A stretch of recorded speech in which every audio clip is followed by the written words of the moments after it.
Not a boyfriend, but an asshole. It took me years to learn to accept my lot in life. I was called an asshole in junior high school, and I got used to tolerating it. There were a few fights because of it, but as I got older, I realized that it's stupid to fight with someone just because they made a true statement. I'm an asshole. How big an asshole, you ask? Well, how big of an asshole does someone who seduces his brother's wife less than a month after the wedding ceremony have to be? What kind of asshole are you if you started making love to the woman your father's about to marry a good 2 months before they got married? That's what kind of asshole I am. Sleeping with Mary and Eliza wasn't easy. I wanted them both, and I was determined to get them both. I figured Mary would be the hardest, since she's an older woman entering her second marriage, wise beyond her years. God, was I ever wrong. I'm still not sure if I got her or she got me. Not that it matters. The point is, we both get what we want, and on a regular basis. Getting Eliza wasn't much harder, and I'm glad to be able to say that both were worth all the effort. Dad brought Mary home one evening to introduce her to the family and have dinner with us. I wanted her at first sight, and the fact that she was 18 years older meant exactly nothing to me. After that first night, Mary became a frequent visitor to our house and eventually moved in with us and began living with Dad. One evening, we were in the kitchen together. She was doing the dishes, and I was sitting at the table drinking coffee and watching her. She turned to me and asked, "Why are you looking at me like that?" I smiled at her. If you had to ask that question, you wouldn't understand the answer. She tilted her head to the side and smiled. "I'll have to be careful with you, won't I?" "Not too careful, I hope," I answered. She stared at me in silence for a few moments and then went back to doing the dishes.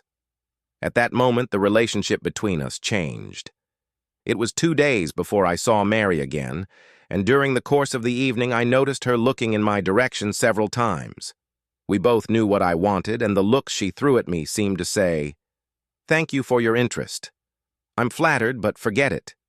The day my father announced that he and Mary were getting married, my brother George and I threw a party for them. I caught Mary alone in the kitchen as she had a few drinks and was in a great mood. She smiled at me and asked, "Now, would you mind having me around all the time?" "No way," I said. "The more you're around, the more opportunities I'll have. Sooner or later, I'll get what I want." Mary laughed. "You can't be serious." I took both her hands and put them on mine. "Is this serious enough for you?" I expected her to pull away and slap me, but she surprised me by squeezing me really hard. I leaned forward and kissed her on the lips, and she surprised me again by running her tongue over my lips. She squeezed me one more time and took a step back. "You're such an asshole. I can't believe you would treat your own father's future wife like that." And she left the room. Our next meeting was after a party my Uncle Bob threw for the happy couple. We were all drinking and having a good time, and we were all in a great mood.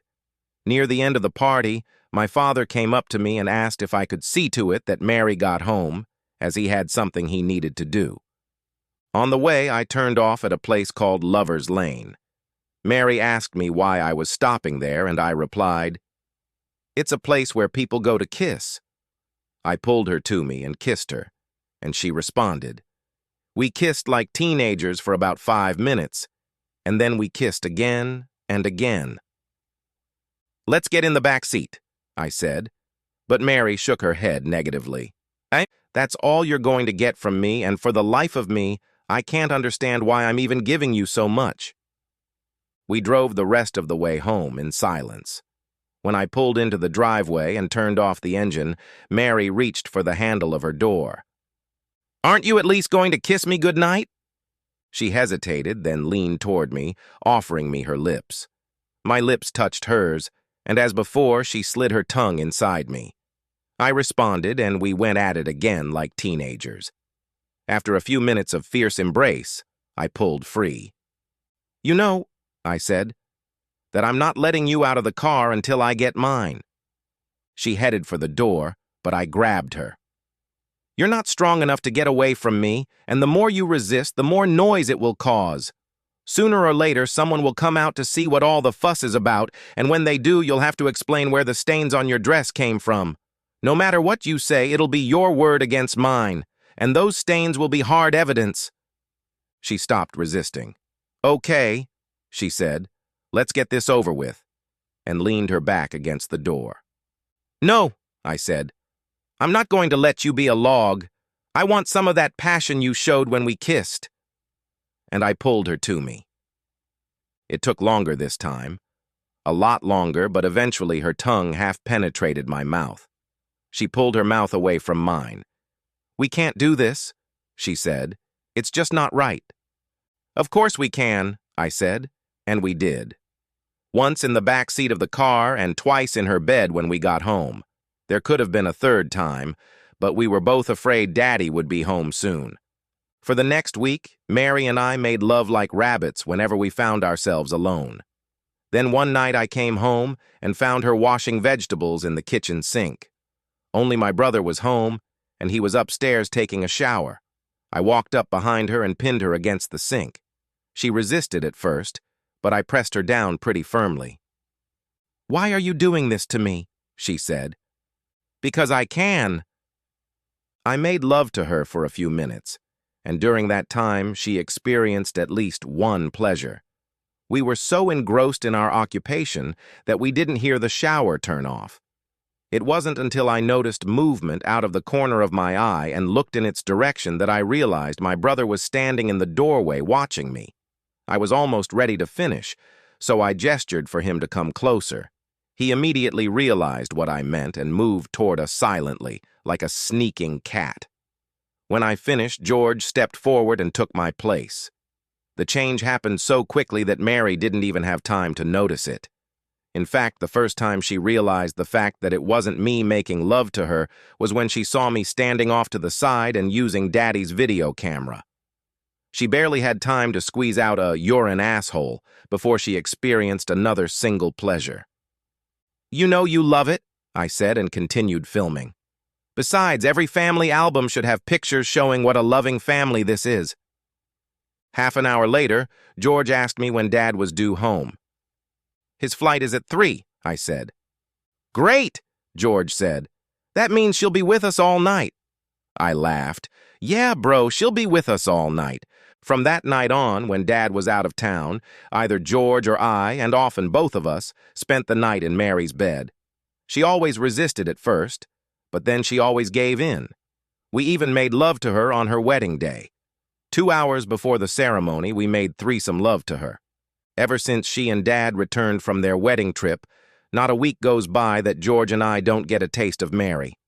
I decided I needed to move out and get my own place, and George met and fell in love with a very attractive lady, so he moved out too. It's funny, but given how she always resisted us, you'd think she'd be happy to see us move out of the house and get our own place. But every time, and I really mean every time Daddy went out of town, Mary would call us to help her do something, move furniture, unclog a drain, or replace a blown fuse. And every time, and I really mean every time, we'd go and end up in bed with Mary. In fact, George spends so much time in Mary's bed that he leaves an empty space in his own, and I just can't stand the thought that there might be an empty space next to the lovely Eliza. But that's another story. Compared to Mary, who really wasn't that hard to deal with, getting to Eliza was the easiest thing to do. About 3 weeks after my brother George married Eliza, he had to leave town on business. He asked me to check in on her from time to time to make sure she was okay and to do what I could for her if she needed help. The first day he was gone, I called Elise and invited her to have dinner with me. "I know how lonely you must be since this is your first separation, blah, blah, blah." And she agreed. I took her to an establishment that had delicious food and a dance band performing. I kept her wine glass full the entire dinner, and by the time we finished eating, she was in a great mood. She readily agreed when I asked her if she wanted to stay for a while to dance, and I escorted her to a table in a rather dark corner of the club. Eliza started drinking vodka tonics, and every time she got up to go to the ladies' room, I brought her another double shot. A few other people we knew were there, and I invited them to join us, but by 10 o'clock, they had all left except for Gary and Frank. Besides, Eliza was completely drunk by then. She was dancing on the dance floor with Gary, and I was just ordering her another double when Frank told me, "If this works, let me know. I've always wanted it to." I smiled broadly at him. It was about 12:30, and I was doing a nice slow dance with Elise. I decided it was time to make my move, so I pulled her to me. She giggled. "Naughty boy, you shouldn't be doing that. All you boys are so naughty today." "They just like you, Eliza," I told her. She giggled again. "I know they like me, and they just treat me well because I have one." I smiled to myself and thought, it's time to go. We finished dancing and went back to our table. I ordered another portion for the road, a double, of course, for Elise since she had gone to the ladies' room last time. Frank looked at me. "Don't forget, okay?"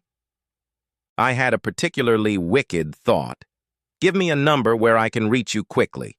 And Frank wrote down his cell phone number for me. On the way to her house, Eliza giggled and chattered like silly drunks do. "All the boys were naughty today. They kept poking their bodies at me. That was naughty of them, wasn't it? Why were they so naughty? They weren't supposed to be naughty, were they?" I told her it was all her fault. If you weren't so sexy, they wouldn't have tensed up. She reached up and put her hand on me. Ouch! That was indecent of me, wasn't it? She pouted her lips. "You don't think I'm sexy? I thought you were my friend. I thought you liked me. Now is as good a time as any, I thought." She giggled. "Bad boy. A naughty, very bad boy." But her hand stayed on me. She giggled again. "But I guess I'm being naughty too." The first time was on the couch in the living room. I undressed her and then myself, and just as I was ready, she giggled again. "I don't think I should do that now that I'm married. I don't—" "Oh," she giggled. "It's too late." The second time was in her bed, and when I came to, I picked up the phone on the bedside table and called Frank. "Come here and help me. The front door is open. We're in the bedroom. Just come upstairs." Eliza didn't even notice me on the phone. She was lying on the bed, giggling. "I'm a bad girl.